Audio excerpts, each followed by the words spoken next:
C'est un phénomène climatique méconnu du grand public qui a pourtant des conséquences très concrètes sur son mode de vie.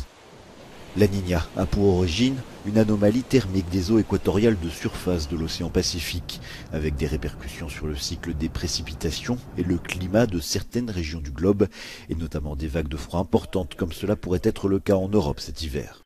Alors que la température augmente partout sur le globe, l'Asie centrale restera froide pour l'instant. Dès que nous commencerons à avoir des vents d'Est, cet air sibérien se déplacera sur l'Europe et fera chuter la température. C'est le risque auquel nous sommes confrontés, surtout au début de l'hiver.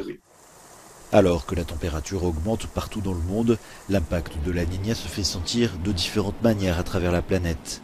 En Australie, on a par exemple enregistré des records de pluie ces derniers jours dans la région de Sydney. À l'inverse, la côte ouest américaine connaît une importante sécheresse. Normalement active tous les 2 à 7 ans, la Niña se manifeste pour la 3e année d'affilée. Nous allons voir ces extrêmes vont s'aggraver, certainement au cours de notre vie. Nous allons devoir nous attendre à ce que les choses deviennent considérablement plus sévères. La Niña intervient dans un contexte très difficile pour s'approvisionner en gaz ou en électricité. En cas d'hiver très froid, des pénuries ne sont pas à exclure en Europe et des gestes aussi simples que préparer une tasse de thé pourraient désormais coûter bien plus cher.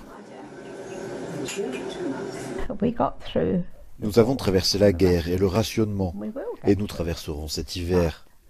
Mais je pense que pour les 6, 8, 9 prochains mois, ça va être très difficile. Alors, que se passera-t-il dans les semaines qui arrivent? Pour l'instant, impossible de le savoir avec certitude, mais les premières données suggèrent une forte probabilité d'un hiver extrêmement froid.